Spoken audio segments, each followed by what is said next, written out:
So students, welcome in my YouTube channel. आज हम live class में ना जाकर आज हम एक रिकॉर्ड वीडियो के माध्यम से आज हम पढ़ने जा रहे हैं 12th बायोलॉजी के अंतर्गत माइक्रोस्पोरोजेनेसिस। और इस माइक्रोस्पोरोजेनेसिस की यदि हम बात करें तो केवल यही टॉपिक नहीं है, इसके अंदर बहुत से छोटे बड़े पहलू हैं। हम जब माइक्रोस्पोरोजेनेसिस की बात करते हैं और यदि हम इससे प्लांट में बात कर रहे हैं, पौधे की बात हो रही है, तो आपको ध्यान रखना है कि सबसे पहली बात जब आती है प्लांट की, तो हमें ये जो माइक्रोस्पोरोजेनेसिस है इसका संबंध किससे है ये पता होना चाहिए। तो इसके लिए हम एक एक करके जूमिंग करते जाएंगे। जूमिंग का मतलब स्टेप टू स्टेप अंदर जाएंगे। हम जानते हैं कि जो प्लांट की यदि हम बात करें तो प्लांट में रूट, स्टेम, लीफ और एक फ्लावर होता है। रूट, स्टेम, लीफ जो कि वेजिटेटिव पार्ट होते हैं, और इसमें से जो फ्लावर होता है, ये जो फ्लावर जो होता है वो एक रिप्रोडक्टिव पार्ट होता है। और इस रिप्रोडक्टिव पार्ट में हम देखते हैं कि जो थैलेमस है, थैलेमस के ऊपर 4 भाग होते हैं। जो 4 भाग होते हैं उसमें कैलिक्स, करोला, एंडोसियम और गाइनोसियम। इन 4 भागों में अब आज जो हमारा टारगेट है उस 4 भाग में से जो एंडोसियम है, यानी कि स्टामेन, पोमंग और पुंकेसर, ये जो नर जनन अंग माना गया है, स्टामेन यानी पुंकेसर, जब ये एक अकेला होता है ना, एक अकेला, तो इसे पुंकेसर कहते हैं, यानी स्टामेन कहते हैं हम इंग्लिश में। लेकिन जब इनका ये पूरा कलेक्शन है, जो कलेक्शन आपको दिख रहा है, तो ये जो कलेक्शन होता है इसको हम पुमंग यानी कि इंग्लिश में एंडोसियम कहते हैं। ठीक है, तो ये कंफ्यूजन कई बच्चों को बहुत सारा रहता है। तो सबसे पहले आप ये क्लियर कर लें कि प्लांट में जो फ्लावर है, फ्लावर में आज हम क्या पढ़ने जा रहे हैं, पुंकेसर का डिटेल। ठीक, पुंकेसर, तो पुंकेसर यानी देखो एंडोसियम आपके सामने क्या लिखा है मैंने, कैपिटल जी। तो वो जो जितने पुंकेसर है उनका जो सबका कलेक्शन होता है ना, ग्रुप होता है, उस ग्रुप को हम एंडोसियम कहते हैं, जिसे हिंदी में हम पुमंग कहेंगे। इसको हिंदी में कहा जाता है पुमंग। जबकि स्टामेन ये एक वचन मान के चले आप, ये पुंकेसर होता है। एस लिख दिया मतलब वहां सिंगल होता है, तो ये पुंकेसर होता है। पहला कंफ्यूजन क्लियर है बिल्कुल आपको। अब हम चलते हैं, ये जो स्टामेन होता है, स्टामेन, इसका स्ट्रक्चर या डायग्राम कैसे होता है तो हम देखेंगे। अब हम देखने जा रहे हैं स्टामेन। तो यहाँ पर ये जो स्टामेन, जैसे आप पुंकेसर कहते हैं, इस पुंकेसर में कौन कौन से पार्ट होते हैं वो आप देखेंगे।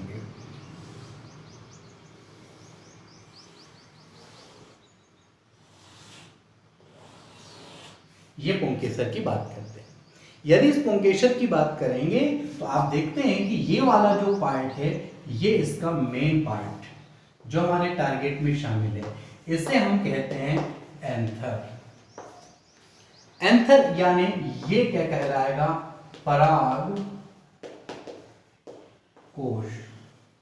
ठीक, और ये जो नीचे आप देख रहे हैं, ये जो डंडी आ रही है, ये डंडी, ठीक, ये इसे कहा जाता है पूतंतु यानी कि फिलामेंट। फिलामेंट, इसे हिंदी में कहेंगे पूतंतु। और ये जो कनेक्टिव वाला पार्ट है, ये पार्ट, ये कहलाता है योजी, यानी ये कहलाता है कनेक्टिव। ठीक है, अब हमारा जो हमने कहा था जूमिंग काम करेंगे, मतलब हमने प्लांट लिया, प्लांट से फ्लावर लिया, और फ्लावर से हमने एंडोसियम, और एंडोसियम से एक हमने स्टामेन लिया है।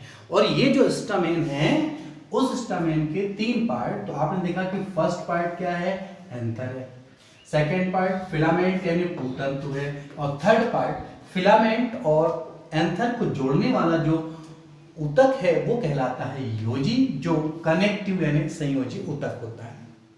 यहां पर अब हम जूमिंग के अंदर जब जाएंगे, हमारे काम का जो कंसेप्ट है वो है एंथर।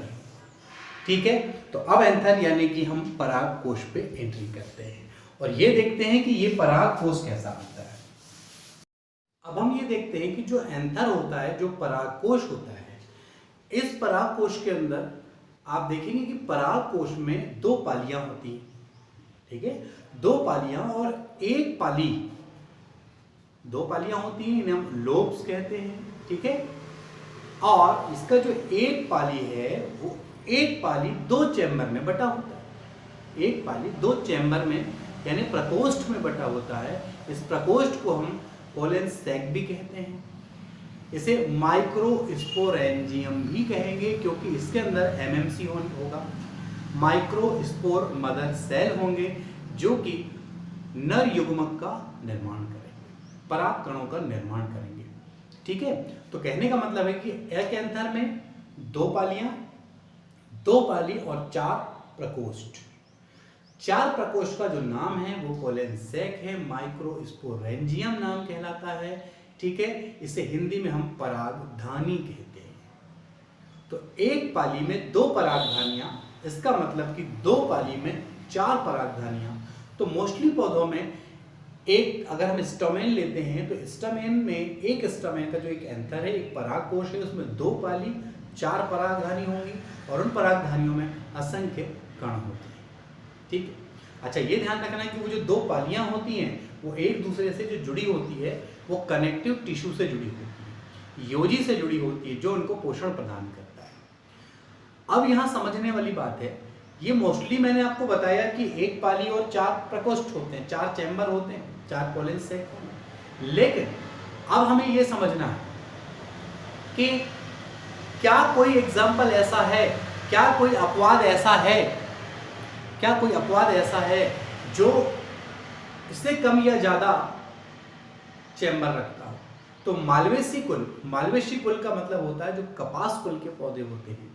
तो वो जो मालवेसी कुल के पौधे हैं उन पौधों में आप देखेंगे एक पाली होती है, इसका मतलब कि दो चैम्बर होते हैं, ठीक है। ये अपवाद के रूप में है और ये सारी चीज जो मैंने आपसे कहा है वो आप यहाँ पे एक बार देख सकते हैं। आप तो पॉइंट नंबर फर्स्ट आप देख रहे हैं, इसमें कितनी पालियां हैं, दो पालियां, लोब्स परस्पर किससे जुड़े होंगे, कनेक्टिव नामक ऊतक से। ये एक टिश्यू है एक प्रकार का, ये कनेक्टिव, हिंदी में योजी, इंग्लिश में कनेक्टिव टिश्यू से जुड़े हैं। और ये किसका काम करता है भाई, इसका काम लिख दें हम कि ये जो है पोषण का काम करता है, पोषण, ठीक है। अब हम देखेंगे नेक्स्ट, एक पाली में दो चैम्बर मैंने बताया, एक पाली में दो परागधानी, परागधानी चैम्बर का ही हिंदी है परागधानी, ठीक।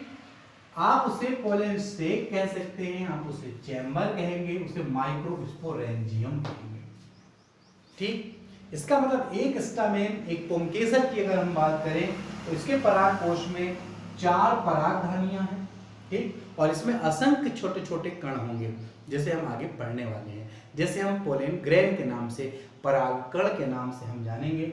और इसका एक अपवाद आप देखिए जो मैंने बताया आपको, जो मालवेसी कुल के पौधे होते हैं उसमें एक पाली और दो परागधानियां होती हैं।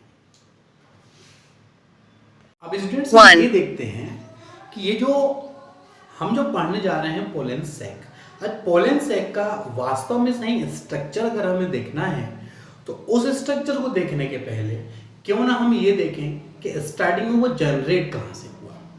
तो मैं आपको सबसे पहले बताऊं कि सबसे पहले स्टार्टिंग में क्या होता है, कुछ अंडाकार रचनाएं होती हैं। अंडाकार रचनाओं में सबसे बाहर एक पतली परत होती है। देखिए ये जो पतली परत होती है जो चारों ओर आप देख पा रहे हैं ना, ये पतली परत जिसे हम एपिडर्मिस कहते हैं, ठीक है। और इसके अंदर जो कोशिकाएं हैं लगभग आकार अंडाकार है और इनकी जो कोशिकाएं हैं ना, ये कोशिकाएं पैरेन्काइमा होती हैं।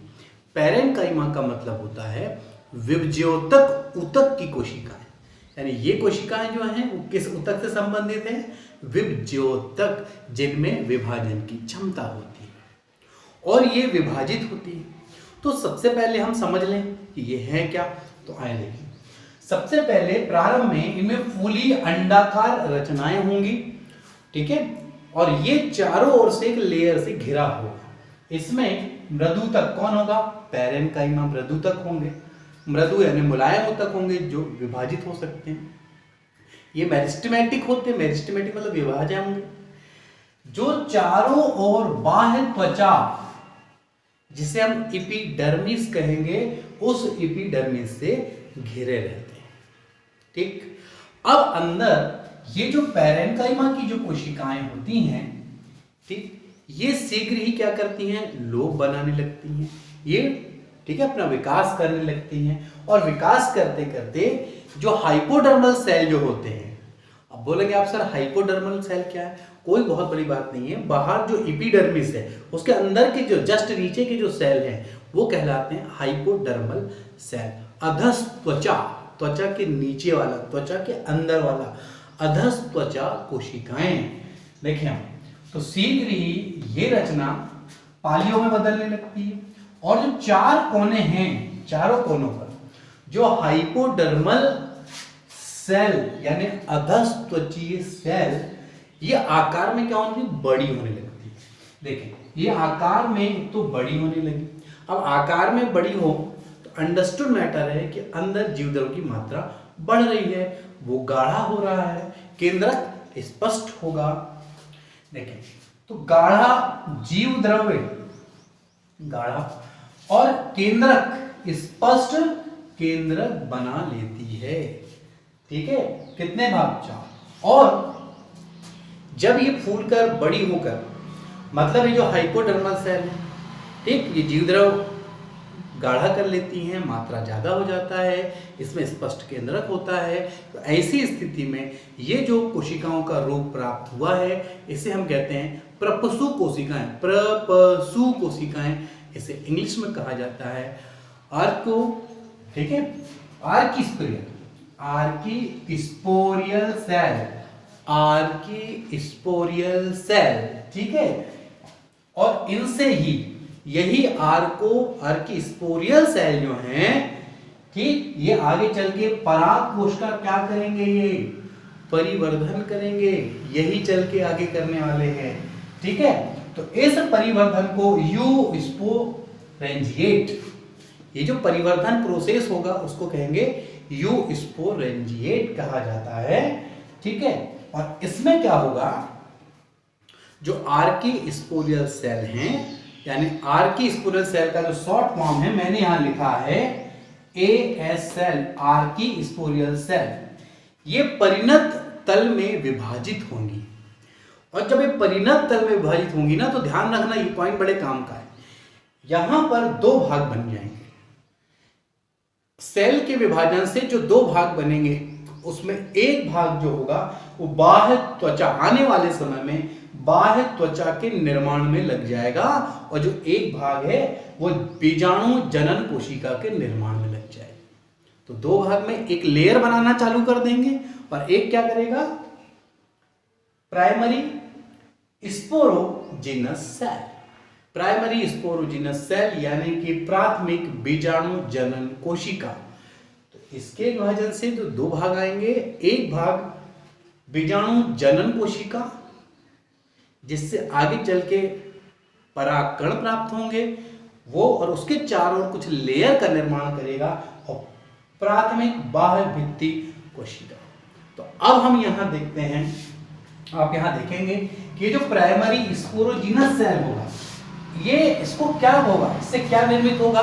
स्पोरोजिनस यानी बीजाणु जनक, और इसी को आगे चल के यही कहलाएगा MMC, और MMC का मतलब है माइक्रो मदर सेल। MMC का मतलब है माइक्रो मदर सेल, माइक्रो यानी सूक्ष्म, लघु, ठीक, बीजाणु सेल यानी लघु बीजाणु कोशिका, लघु बीजाणु कोशिकाएं। अब आपकी हेडिंग देखिए क्या है? Micro sporogenesis. माइक्रो स्पोरोजेनिस में ये जो माइक्रो शब्द है वो कहां से, किस बात के लिए लेना है हमें? इसे MMC से। और माइक्रो यानी बहुत छोटा, स्पोर यानी बीजाणु, लघु बीजाणु, जेनेसिस का मतलब होता है जनन, यानी लघु बीजाणु जनन। तो ये जो एमएमसी है इसी से निर्मित होने वाला है लघु बीजाणु यानी कि नर युग्मक। अब हम देखते हैं इसके आगे अपने नेक्स्ट स्लाइड में। सो स्टूडेंट्स, अब ये जो पॉइंट नंबर 4 है इसमें हम देखना चाहते हैं कि किस प्रकार से यहाँ निर्माण होता है। तो सबसे पहले जो निर्मित अवस्थाएं हैं हम देखेंगे कि जब इस अवस्था में जो परागकोश है उसको यदि हम अनुप्रस्थ काट लिया जाए, आड़ा यदि काटा जाए, आप देखेंगे ऐसे आड़ा काटा जाए, तो ऐसी स्थिति में जब आपको डायग्राम दिखाया जाएगा तो यहाँ पे कौन कौन सी मूलभूत संरचनाएं होंगी। तो इसे दो भागों में बांट लेते हैं, जैसा कि एंडिंग पॉइंट में हमने देखा था पॉइंट नंबर 3 में, ठीक है। उसमें पहला पॉइंट आपका है वॉल लेयर। जो बाह्य भित्ति कोशिकाएं थी वो बाहरी दीवार का निर्माण करेंगी। तो क्या वो एक ही परत होती है, एक से ज्यादा परत होती है, हम ये देखेंगे। तो आप पाएंगे कि यहाँ जो वॉल लेयर है यहाँ पे आपको 4 पार्ट दिखाई देंगे। एक तो है एपिडर्मिस, लेकिन ये आपको पता है कि एपिडर्मिस तो पहले से ही होता था। तो एपिडर्मिस के निर्माण के लिए जो आर्की स्पोरियल सेल है उसका तो कोई रोल ही नहीं है। तो ये बात आपको ध्यान रखना है। सबसे पहला पॉइंट कि आर्की स्पोरियल सेल जो है, ठीक है, वो यहाँ पे वॉल लेयर बना रही है। एपिडर्मिस हमने लिखा जरूर है क्योंकि उसमें लेयर में है, लेकिन ये पॉइंट याद रखना है कि उसमें आर्की स्पोरियल सेल का रोल नहीं है। देखिए एपिडर्मिस ये बाह्य त्वचा, बाहर से अगर हम देखें तो बाहर से सबसे बाहरी भाग में जो त्वचा है पतली त्वचा होती है ये, और ये त्वचा कहलाती है बाह्य त्वचा एपिडर्मिस, और ये बाद में आगे चल के ये सूख जाती है। देखें तो यहाँ पे हम इस कंसेप्ट को समझें कि ये जो बाह्य त्वचा परिपक्व होकर ये सूख जाएगी। एक खास पॉइंट यहाँ लिखा हुआ विशेष तरीके से आप देखेंगे कि यह एएस सेल से नहीं बनती। एएस सेल का मतलब आर्की स्पोरियल सेल से नहीं बनती। ये बात तो पहले क्लियर। और सही मायने में अब जो आर्की स्पोरियल सेल से जो बाह्य भित्ति कोशिकाएं थी, ठीक, वो बाह्य भित्ति कोशिकाएं 3 परतों का उसके बाद निर्माण करेंगी। वो है एंडोथेसियम, ठीक है, अधस्त्वचा, मिडिल मध्य परत, और एक होता है टेपेटम। अब इन सब का अपना अपना रोल होगा। अब हम देखते हैं सबसे पहले एंडोथेसियम। तो डायग्राम में आप देखें कि जो बाह्य परत है उसके ठीक अंदर वाली जो लेयर है वो लेयर जो कि स्तंभाकार कोशिका है। तो आप देख रहे हैं आकार में थोड़ी लंबी लंबी दिख रही होंगी। स्तंभ होता है ना, स्तंभ इस तरीके से, ये स्तंभाकार है। तो ऐसी कोशिकाएं आपको दिख रही हैं। वो स्तंभाकार जो कोशिकाएं हैं वो स्तंभाकार कोशिकाएं। तो यहां देखिए ईडी के नीचे, ई का मतलब है एपिडर्मिस, ईडी का मतलब है एपिडर्मिस, तो एपिडर्मिस के ठीक नीचे है, ठीक है। ये जो है वो स्तंभाकार कोशिका रखती है। इनमें जो सेल का डायग्राम है वो स्तंभ के आकार का है, ठीक है। अच्छा, ये चारों ओर तो हैं, लेकिन क्या होता है इनमें खास बात, ये जो है ना ये अपने चारों क्या करती हैं, एक स्थूलन का निर्माण करती हैं। रेशेदार स्थूलन बनता है।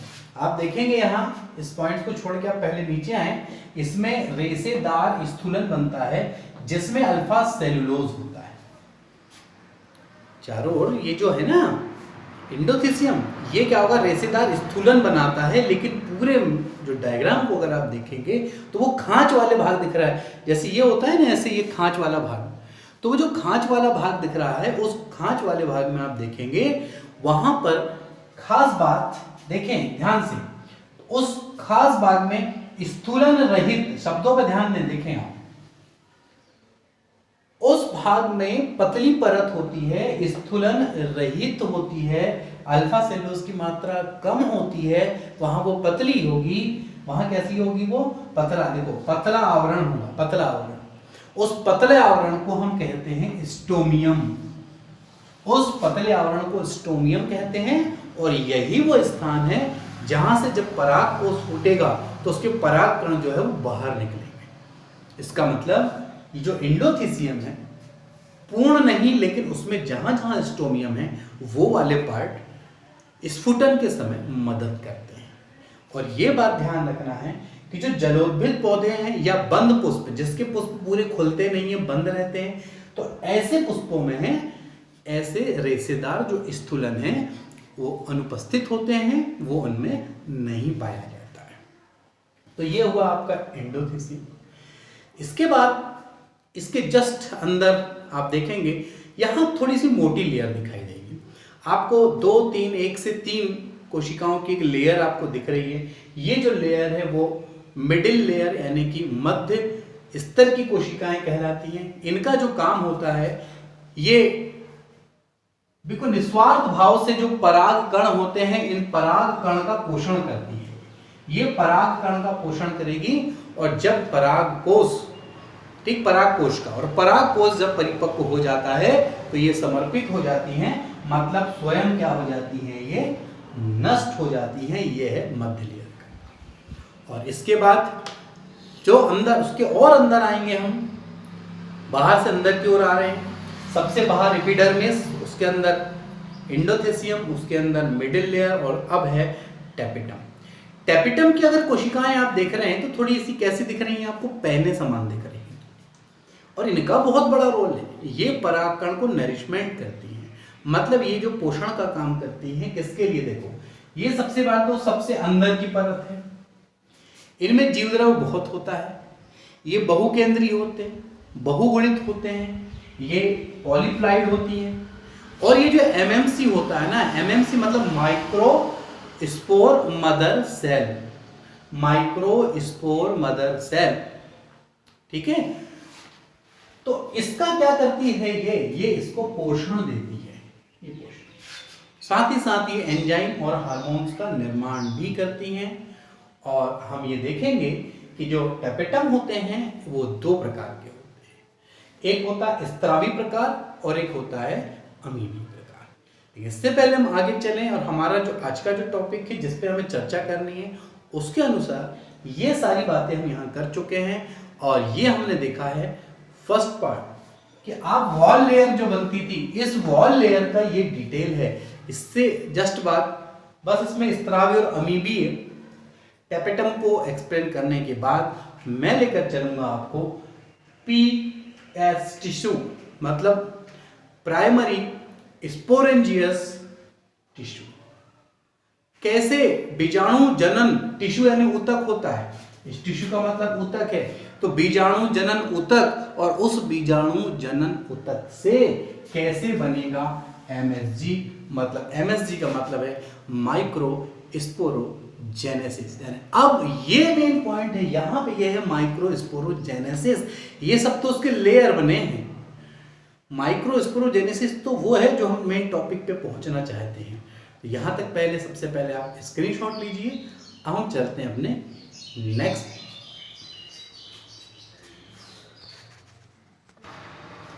तो अब हम ये देखते हैं कि जो टेपिटम, जो कि 2 प्रकार का हमने बताया है आपको, उसमें एक है स्त्रावी, जिसे हम ग्रंथिल कहते हैं, क्योंकि स्त्रावी मतलब जो स्त्रावी पदार्थ है वो छोटी छोटी ग्लैंड से निकलता है, इसीलिए उसे हम ग्रंथिल, ग्लैंडुलर, चूंकि स्त्रावी की इंग्लिश सिक्रेटरी है तो ये सिक्रेटरी कहलाएंगी, ठीक है।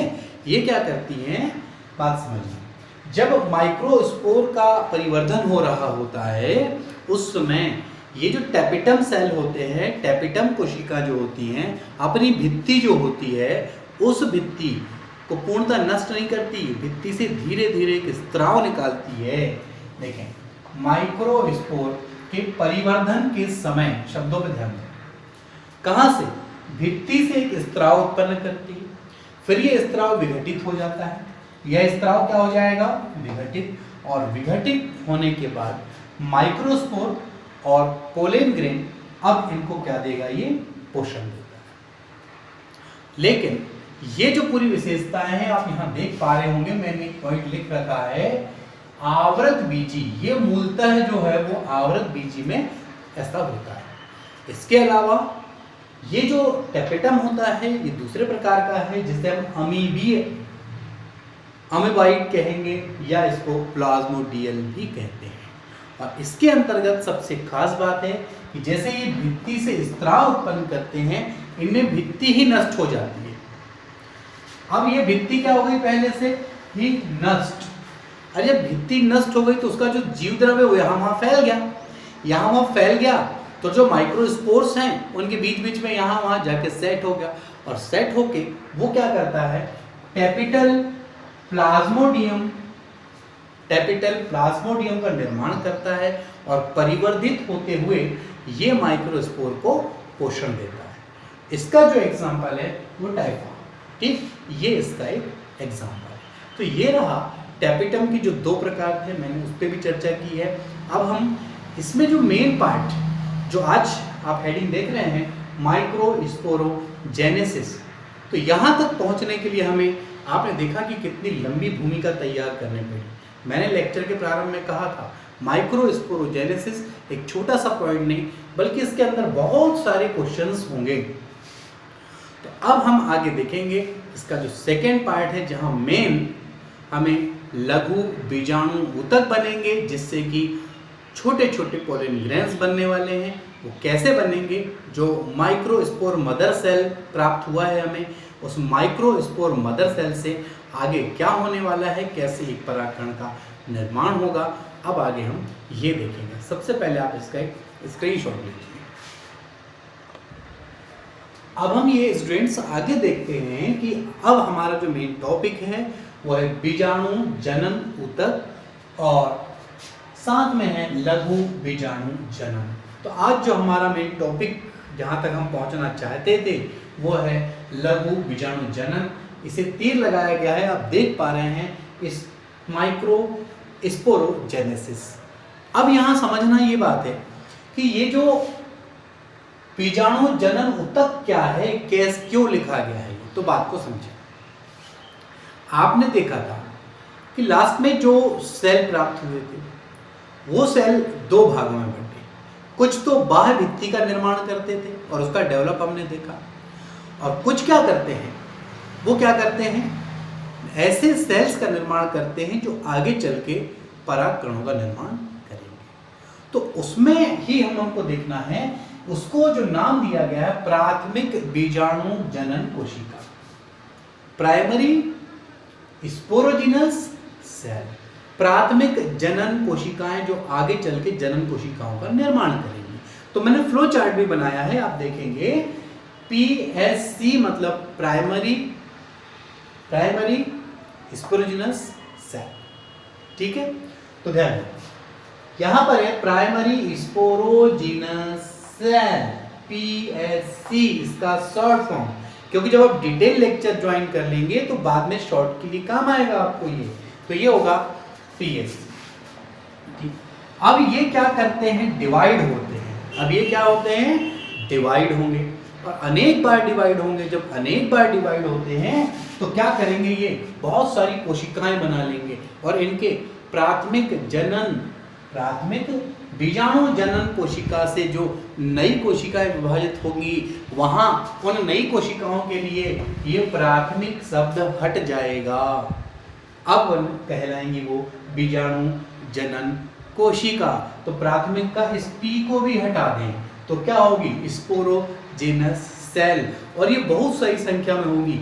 तो ये संख्या में और एक जैसी होंगी, तो इनका जो कलेक्शन है जो कि ऊतक कहलाएगा, उस ऊतक को ही हम कहेंगे बीजाणु जनन। अब कोशिका नहीं बोलोगे, बीजाणु जनन ऊतक।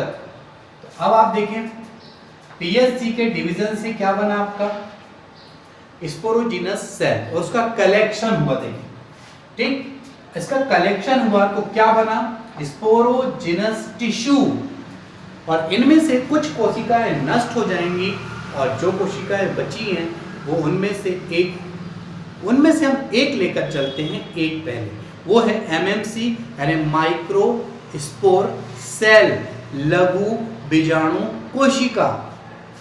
यह है MMC, लघु बीजाणु कोशिका, जो कि डिप्लॉयड 2n है। लेकिन अब इसमें होगा अर्धसूत्री विभाजन, यानी कि मियोसिस होगा। यहां पर मियोसिस होगा।